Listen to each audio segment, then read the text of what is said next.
Ladies and gentlemen, the story you are about to hear is true. The names have been changed to protect the innocent.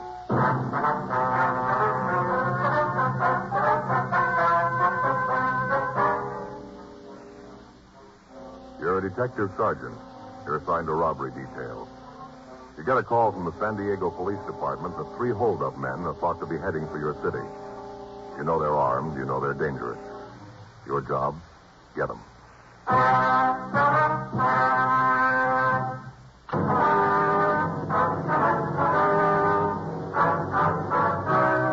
Dragnet, the documented drama of an actual crime. For the next 30 minutes, in cooperation with the Los Angeles Police Department, you will travel step by step on the side of the law through an actual case transcribed from official police files.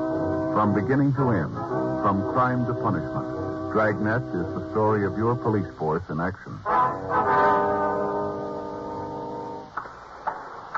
It was Monday, October 5th. It was warm in Los Angeles. We were working the night watch out of robbery detail. My partner's Frank Smith. The boss is Captain Didion. My name's Friday. I was on my way into the office, and it was 4:58 p.m. when I got to room 27A. Robbery. Hi, Murph. Seen Frank? Yeah, he was here a couple of minutes ago. I think he went down the hall. Said he'd be right back. Thanks. How the kids? We're in the cycle again. What do you mean? The cold cycle. Oh, yeah. Oldest boy brings one home with him, gives it to his sister. Then it goes to the baby, then to the wife, and then to me. By the time I got it, the oldest boy's ready to catch it again from me. Doesn't seem to be any end to it. Yeah, I see what you mean. Reading the other day where if you take care of a cold, take a lot of pills, stay in bed, you can shake it in a week. Really? Don't do anything special for it, and it'll take 7 days to get rid of it. Joe? I'm APB here from San Diego. Boys down there really drew themselves a gem. Yeah, can I take a look? Yeah, here it is. I can hear him moan all the way from here. What is it? Well, I had a jewel robbery at a hotel on the coast. 3 men took $135,000 in jewels and at least $15,000 in cash. $150,000, huh? Any leads on them? No, APB gives a description, list of the stolen jewelry. That's all. When did it happen? That said, 1:30 this morning. Yeah, it's going to keep him busy for a while. That Mort's screaming like an eagle, Joe. What? Well, I talked to him last week. Said he was going down to Mexico to do some fishing. Been saving days off for the last 3 months. Don't get to go now. I get it. Robbery, Friday. Yeah, go ahead. San Diego. Huh? Yeah, hi, Mort. Yeah, we got the APB. How's it going? Yeah. Uh-huh. When do you figure they left? Yeah. Okay, Mort, yeah. All right, we'll keep an eye open. Right. Bye. What you got? Well, Davis, Walk, and Hewen are coming up. They're driving? Yeah, they figure the hold-up men are heading this way. The early editions of the afternoon papers came out, and they carried the complete story. 3 men had entered the Carlton Surf Hotel at 1:30 a.m. All 3 were armed, and they forced the manager to open the safe. Inside the vault were the jewels and the other valuables that had been deposited with the management for safekeeping by the guests. After looting the safe, the 3 men had robbed 5 of the guests who had entered the lobby during the time that they'd been going through the safe. After taking all the money and valuables they could find, the 3 men forced the manager and the guests into a back storeroom of the hotel, and they locked them in.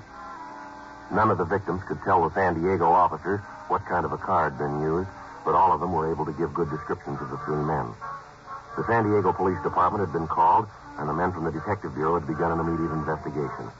From the phone conversation I'd had with Lieutenant Mort Gear, they had evidence to believe that the 3 men were heading up to Los Angeles. While the 3 detectives from the San Diego Department came to L.A., Lieutenant Gear, Sergeant Tony McGuire would continue the investigation down in their city. 11:12 p.m. Sergeants Carl Davis, Jerry Walk, and Pappy Hewen arrived at the city hall. They filled us in on what had happened. The way the thing looked, it figured that someone who had either worked for the hotel or was working for it had engineered it. That checked out. The identification we got? Yeah. Virgil Russell worked for the hotel a year ago as a busboy in the dining room. All the victims gave a positive identification on it. How about the other 2, Carl? Nothing on him, yeah. What made you figure they might be coming up here? Well, Russell's got a record, checked his package, and found that he has a sister in San Diego. Checked her, and she gave us a lead. Yeah. Said her brother and 2 men came by the house early this morning. Her brother's been staying with her the past few weeks. Anyway, he came by this morning, packed his clothes, said he had to come up to L.A. on business. Does she have an address up here for him, Carl? Not good. Said he told her he'd get in touch with her. He was staying with a friend's place out on Olympic Boulevard. Anything on that address? Yeah, our package gave an address out there. Russell had listed a friend of his when he was arrested. We figured he might be out there. Got a good description of the car. One thing is going to help. Yeah. Sister told us that she asked her brother about the other 2 men. Wanted to know if they didn't want to come to the house.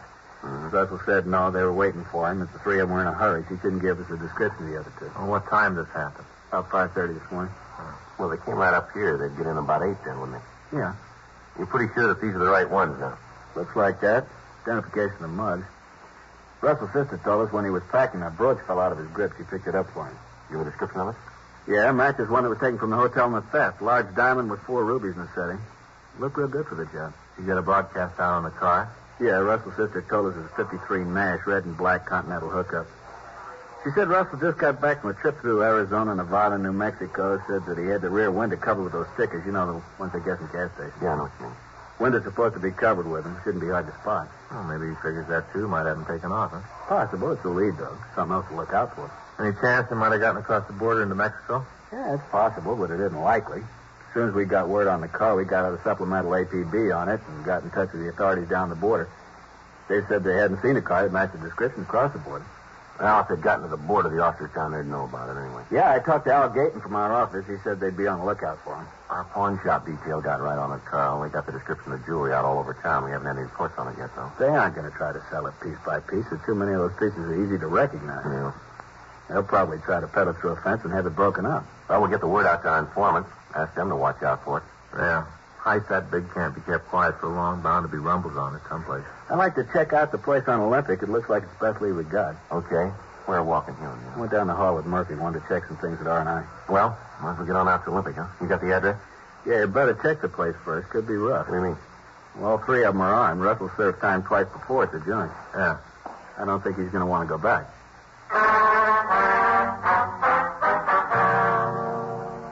We checked the name of Russell's friend through our files. We found that he had no record. We drove out to the address on Olympic and we talked with the neighbors. From them, we found out that it was not a private residence. We talked to the woman who lived next door. We asked her about the man listed in the San Diego package as a friend of the suspects. She told us she hadn't seen him. Directly in front of the rooming house, we found a car answering the description given us by the sisters. There were no lights on in the rooming house. Walk and Hewen covered the rear of the place. Frank, Carl Davis, and I went up to the front door. Pretty dark. I can't see anybody in there, can you? No, I can't. Check the window, see if I can spot anything. All right, Carl. Now let's try the door. Yeah.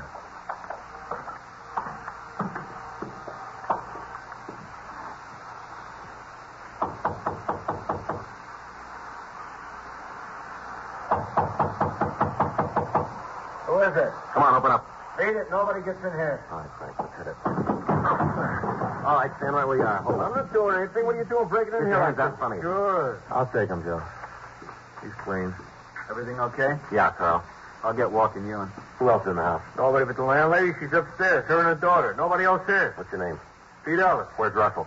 I don't know any Russell. All right, we'll look around. Come on. What's in there? Dining room? There ain't nothing in there. Open it up.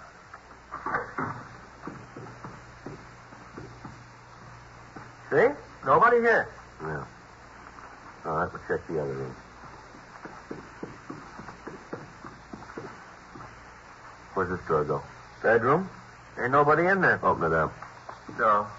Nobody in the kitchen. Check the back porch. Walk and Davis upstairs. All right, we'll try this one here. Come on, you open it up. It's locked. You can't get in. There's a key in the door over here. Let's see if it fits. Virgil! Virgil! Get out! Virgil! It's the cops! Get out! All right, get out of the way, you. Come on. Yeah. On the bed, Joe. I see. All right, come on, you out of that bed. Hey, Joe. Yeah. There's a bottle of sleeping pills on the table here. Yeah, an empty bottle of whiskey. Guess he's dead drunk. Upstairs is clean, Joe. Russell, huh? Yeah, he's drunk. I guess we're pretty lucky. Under his pillow there? Yeah. 3 guns.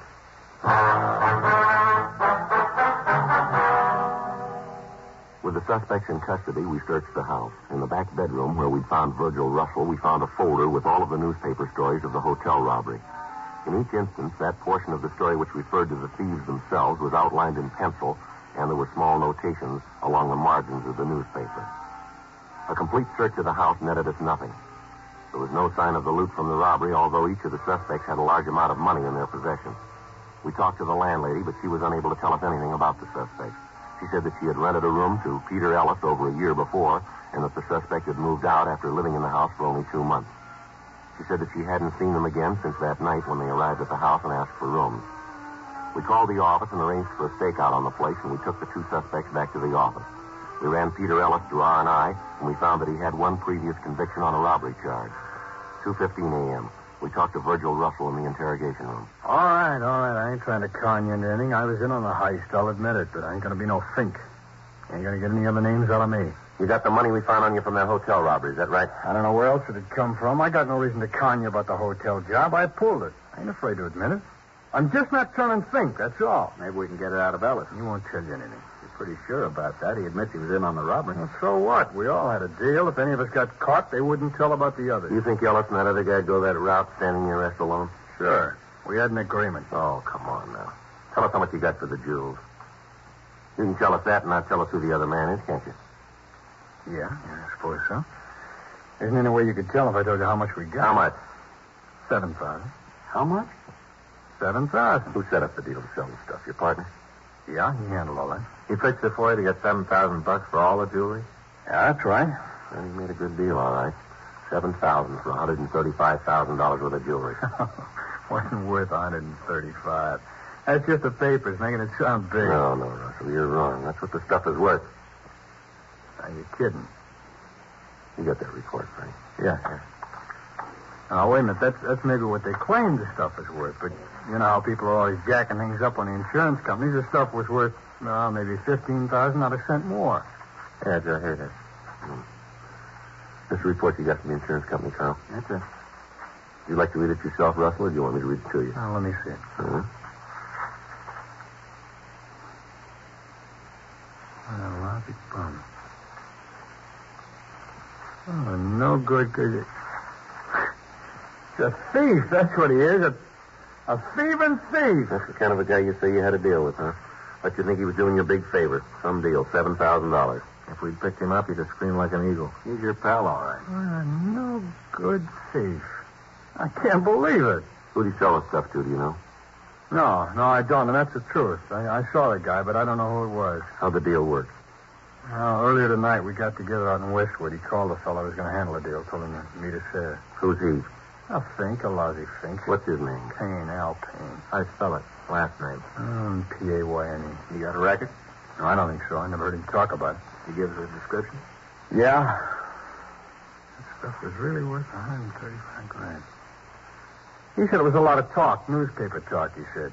Oh, brother, what a laugh. What's his pain look like? Oh, he's about 37, maybe 150, 60 pounds. Bald. A little bit of hair on the edge of his head. I'll take the name through R&I, Joe. Right. You want to bring the mugs back here? Yeah. Russell? Yeah? That first name, is it Alfred or Albert? I think it's Albert. He's some kind of a promoter. I don't know what he promotes. I think it's just a dodge, kind of a front. I'll be right back. Let's go ahead with the story about the buy, huh? All right. Where was I? You said you went out to Westwood. Oh, yeah. Well, we were supposed to meet out in the parking lot by the ice rink. Big place out there. Well, we met this guy, the fellow Payne called. He looked at the stuff, said it was worth maybe $15,000 the way it was. But he said it'd have to be broken down before it could be sold. That it wouldn't bring that much when it was all broken down. What'd Al say to that? Well, he agreed to it, said it was true. He went right along with it. Lousy deal. He was probably in on the whole thing. Wouldn't be surprised. I just can't get over it. We had all that stuff and didn't know what it was worth. You got any idea who this guy is? No, I told you I didn't know. You said this Payne had an office here in town. You know where it is? Yeah, I can show you. We were up there this afternoon while I was setting up the deal. It's in a building over on 6th. You'd be willing to go over there with us? So you can nail him? That's right. We want to get the jewels back. Sure, I'll go. So what that bum did to me, nothing too bad for him. How are you going to work it, Joe? Well, Russell here will have to introduce me as somebody who wants to buy this stuff. He'll have to tell Payne that I'm willing to pay, say, $50,000 for the jewelry. That way, Payne will have to get in touch with the other man. I don't think he'll pass up a deal like that. Maybe he figures to make more than that this way. Yeah, but suppose he thinks that Russell here wants to do business with me. He'll get the stuff back. I don't think he'll want to cross Russell. Might work. Well, we haven't got much choice. We got to get the stuff back before it's broken up. Joe, I got some pictures here. None of them match the description. What was that? None of them match the description. Oh. You want to look at these? Yeah? Joe's going to go see this Payne with Russell and Ella, try to get lead on where the stuff is. How you going to work it? Well, I'll tell Payne I'm interested in buying the jewels, offer him maybe $50,000. Picture's not here. None of these is pink. You go along with this plan, Russell? Sure. I'd like to see you get him and get him good. Pretty risky. It doesn't look like there's any other way. Suppose not. Russell? Yeah? We know Payne carries a gun. I'm going to tell you something. I want you to remember it. All right. If you get any bright ideas about tipping Payne off about Joe, remember we'll have men all through the building. All right. We're not going to start any shooting. Yeah. But we'll finish it.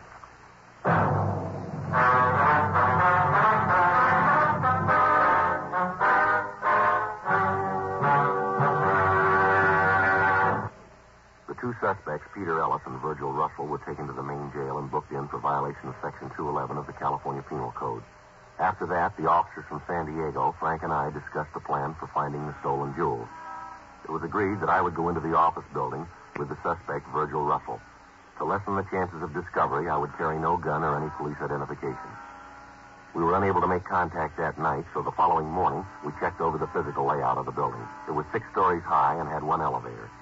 There were 2 entrances to the building, one in the front and one that opened off an alley in the rear. Officers were planted at both entrances. Additional men were stationed on each floor. 2 men were on the roof to cut off any possible escape to one of the adjoining buildings. 11:30 a.m. Tuesday, October 6th. Russell called Payne and said that he wanted to see him. Payne told him to come right over to the office. Russell and I got into a car and we drove over. It had been arranged that from the time we entered the building, no one would be permitted to leave until we returned to the main entrance. 11:58 a.m. We got to the office building. We went up to the 4th floor. The sign on Payne's door read, Albert Payne, Investments. Russell opened the door and we walked in. Hi, Virg. What's the bit? Al, like you to meet Joe Ferguson. Joe, glad to meet you. Yeah, same here, Al. Sit down, boys. Now, what's this all about? It's about the stuff, Al. We got to get it back. Now, what's the pitch? I don't even know what you're talking about. Oh, come off it, Payne. Joe here's willing to up the ante for the jewels. How much? I'll go as high as $50,000. I got to see it first. For $15,000 worth of jewels? Papers say it's worth $135. I explained that to you. They up the value. It's all insured. People up the price of the insurance companies. Papers up the price. They sell more papers. I told you. Yeah, and I ain't buying it. I want the stuff back. I never even got my cut of the $7,000. Ellis feels the same way. I told you the money'd be coming. Well, it ain't coming anymore. I want the stuff back. I don't think we can do that. Most of it's already broken up. No, not much of it could be broken up in the time that he's had it. Guy that bought it isn't going to like it. Well, that's tough. You just tell him to stop breaking it up. Tell him we want it back. Where do you figure to sell the jewels? I don't see where that concerns you. I'm offering you $50,000 for him. That's all you need to know. Come on, Al. Come on. Quit playing games. Let's get on it. You get in touch with the guy you gave them to and get the jewels back. And I got something to say about this. I was in on the job with you. Don't you forget it. I'm only going to say this once more, Payne. You get on that phone and get in touch with your contact. Tell him to stop breaking them up. You set up a meet to get the stuff back. I'll call him. I don't think it's going to do any good. He's probably got all the mountings melted down by this time. Got it all broken up. You call him. Let's see what happens. All right.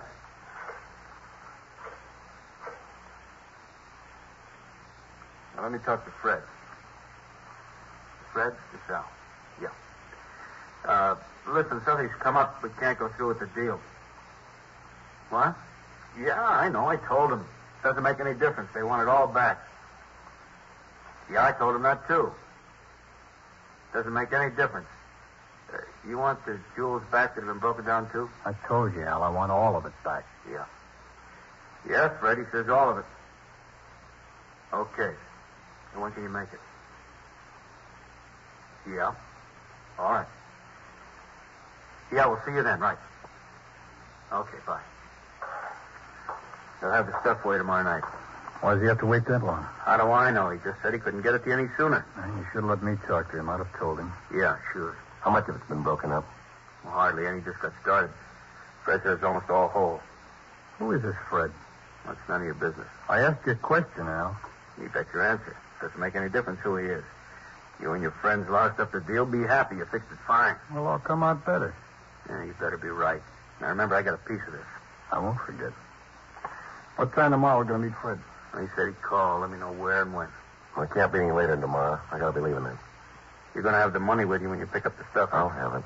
All of it. I don't want any of this down payment. I told you I'd have it. All right, you call me tomorrow about 10, Virg. I'll let you know the details then. Okay. I hope you're right about this, Virg. What do you mean? Well, this deal, I don't like it. I hope nothing happens to louse it up. Yeah, so do I.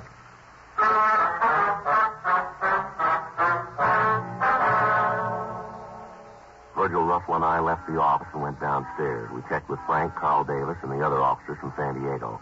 Al Payne was taken into custody and booked in at the main jail on suspicion of violation of Section 211 PC. Then we returned to the office. You find out who has the stuff? Yeah, a fellow named Fred. You know who he is? No, not yet, but we will. How'd you figure that? Payne didn't tell you. Well, I saw the number he dialed when he called Fred. It was a Hollywood prefix. That narrows down the area. I can try the number and see who answers.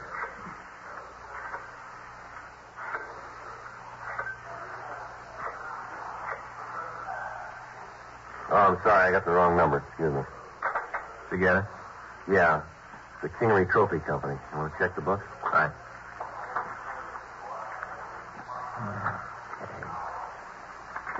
K-I. And Cade. David Show. Kingery Trophy Company. Son, Las Palmas. Trophy Company. That'd give him a chance to melt the mountings down to metal, wouldn't it? Be easier to get rid of it that way. Makes sense. What do you figure to move in on? Right now. We can drive out and check the place now. Look it over, then we'll go in and get them. What happens with me? We got to take you back to main jail. After the help I gave That's you? the way it's got to be. You knew that going in. Yeah, I suppose so. Well, you tell the DA I helped, though, huh? Yeah, we'll see he knows about it. Sure, a bad deal all the way around. Real bad deal. I should have known I couldn't win. Right from the start, I should have known. Nobody can win. Well, still a lot of people trying.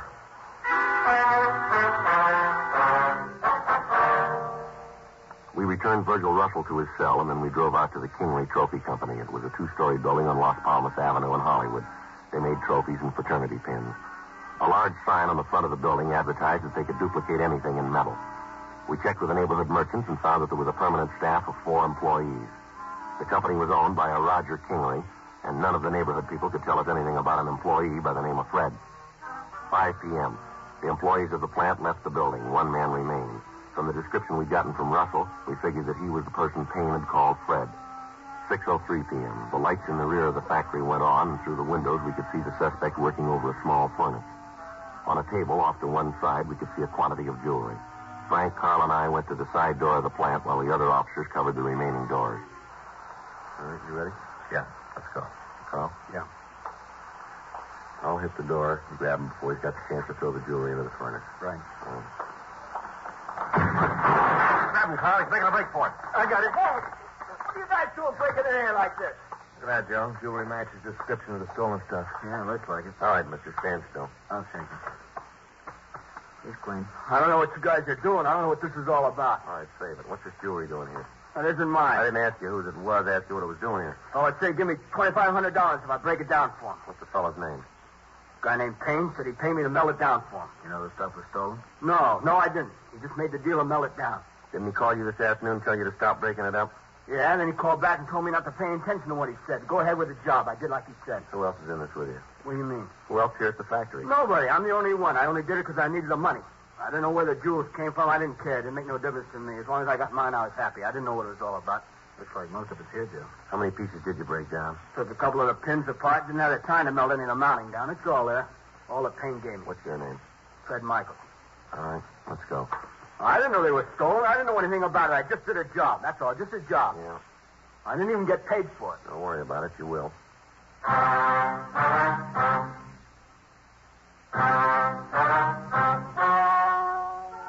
The story you have just heard is true.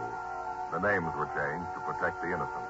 On February 18th, trial was held in Department 89, Superior Court of the State of California, in and for the County of San Diego. In a moment, the results of that trial.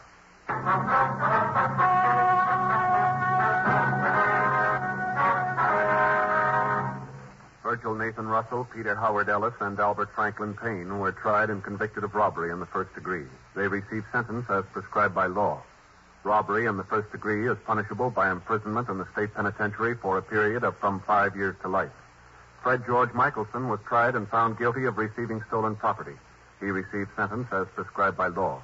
Receiving stolen property is punishable by imprisonment in the state penitentiary for a period of not more than 10 years.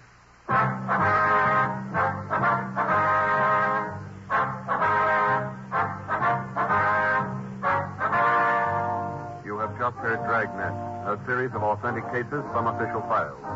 Technical advice comes from the Office of Chief of Police W.H. Parker, Los Angeles Police Department. Technical advisors, Captain Jack Donahoe, Sergeant Marty Wynn, Sergeant Vance Frazier. Heard tonight were Ben Alexander, Eddie Firestone, Art Gilmore. Script by John Robinson. Music by Walter Schumann. Hal Gibney speaking.